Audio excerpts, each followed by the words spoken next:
Am I the a-hole for not taking in my son and his family? My ex-wife and I adopted our son when he was 6. We had been his foster parents for 3 years and we wanted to make it official. Then I met his wife when he was 18. She knew he was adopted and she thought it would be good for him to get to know his biological parents. And over the course of the next few years, my ex-wife and I were slowly pushed out of his life.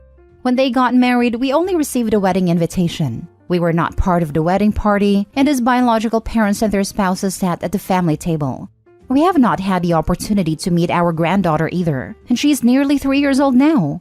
I am sad about the situation, but my ex-wife is heartbroken. I hate to see her hurt, when all she did was try and be a good mom. I can honestly say that I am not a fan of my daughter-in-law, and I wish she had never come into our lives.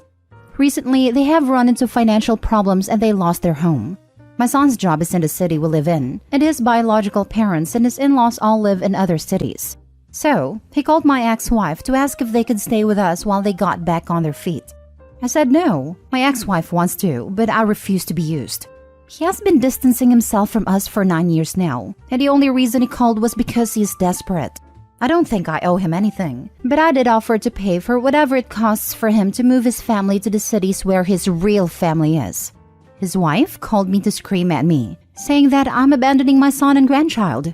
I just said that since he didn't think of us as parents when they got married and had a child, then they should not think of it that way now. Then I blocked her. My ex-wife says that I'm being too harsh and that I need to forgive them. But here's the thing, I don't think it will change anything. All that will happen is that they live in our home and then they abandon my wife again as soon as the chance presents itself. Edit. He was removed from his biological parents because they were very young and it wasn't a good situation. If they had been older or more stable, I'm sure they would not have severed their parental rights. To make it clearer, his mom and I are divorced. She is in an extended care facility and he cannot live there. I kept our home, and I'm still friends with her and we see the kids together as a family. I still care for her deeply, but her condition wasn't something she wanted me to deal with. Our son didn't even know we had separated when he called her. Now for the top comments. Info. Over the course of the next few years, my wife and I were slowly pushed out of his life. Why? You raised him for 15 years. Did you have a good relationship with him? I thought we did. I have racked my brain trying to understand what happened, and the only thing I can think of at all is that his biological parents are the same race as him and his wife. This reply kind of makes me feel you treated him as a different race than you. The only reason you can think of is the same race, not anything else? I'm sorry, I don't quite believe that. His behaviors are screaming trauma without help. Now maybe that trauma came from when he was placed into foster care and just never got dealt with. Or maybe it came from your time with him, but I highly doubt it's only because of race. We raise him along with other foster kids and our own biological children, all of whom we see on a regular basis. While our biological children are white, our other foster kids are all not. Not the a-hole. He has been pushing you away for 9 years for his BioParents. He's clearly indicated you are not his parents.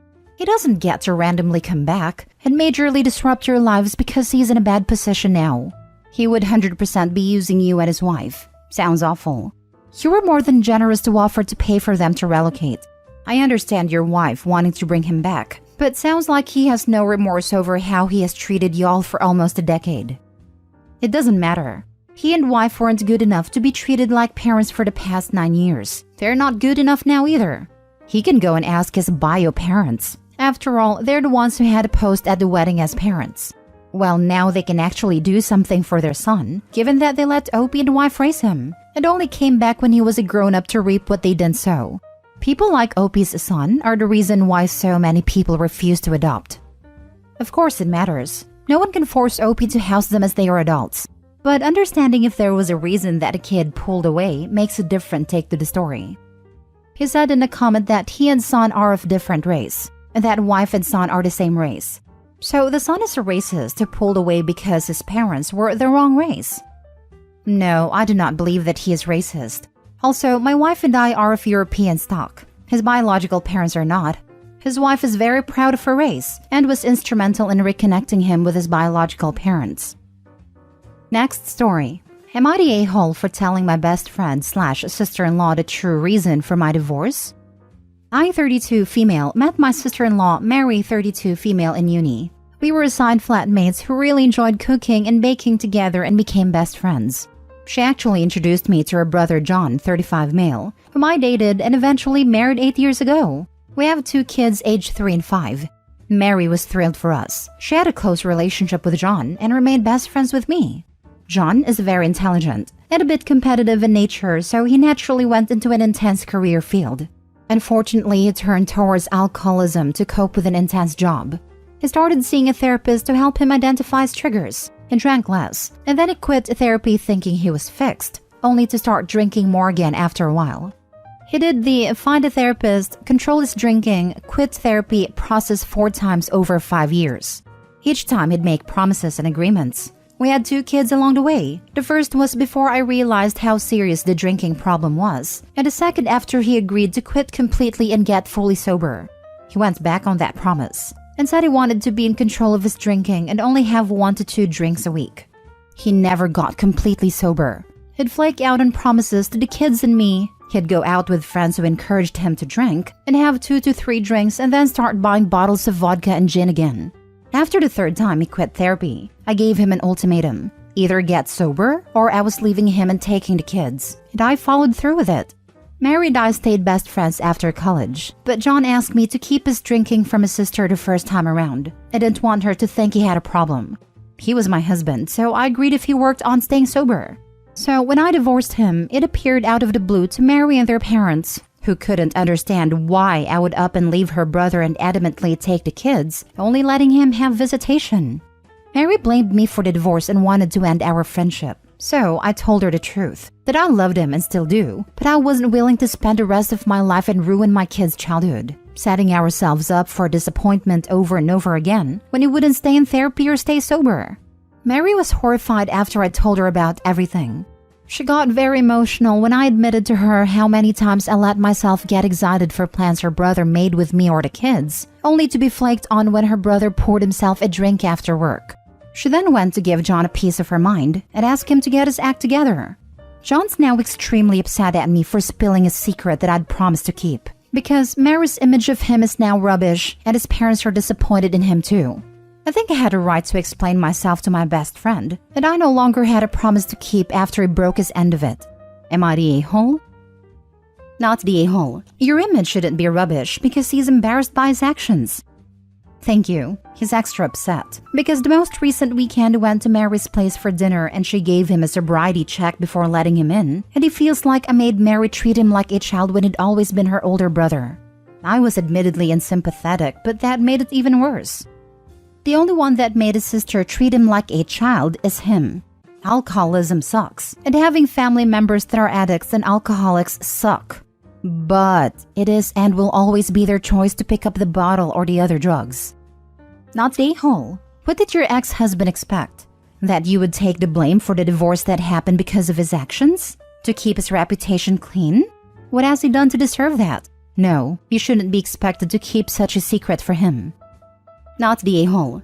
You did not deserve to lose a friend over the consequences your ex-husband chose. Also though, true alcoholism is a progressive disease. It may one day help this man, the father of your children, that his family knows what is going on with him.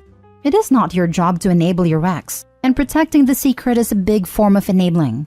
I hope your ex will one day be able to attain sobriety. Go in peace. Next story. Am I the a-hole for loudly calling a woman a creep when she wouldn't leave me alone while I waited for my daughter?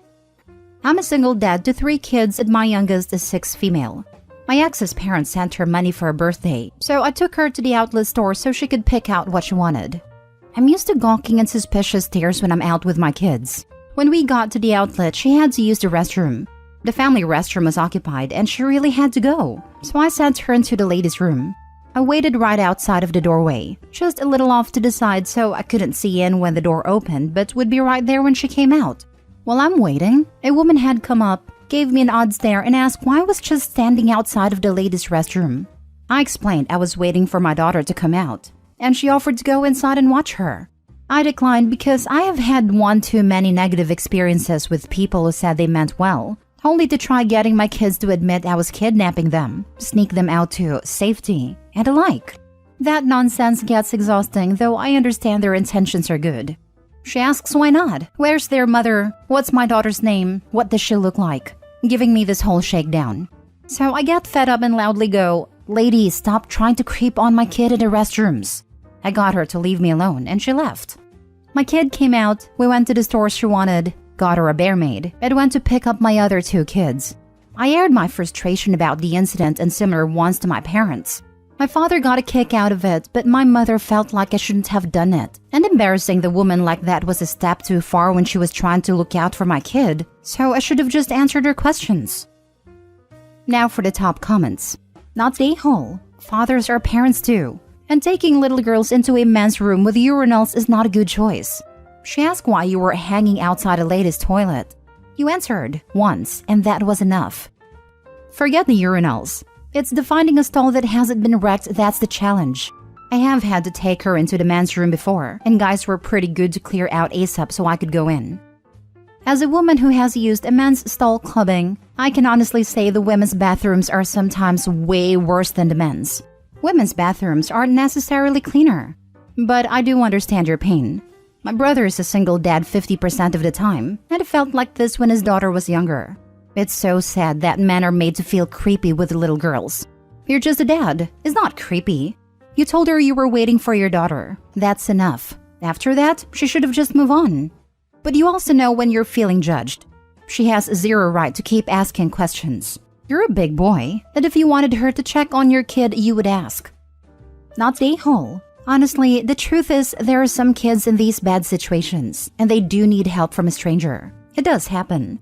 But the flip side is, if a stranger does know your kid's name, they can use that to abduct your kid. That happens too.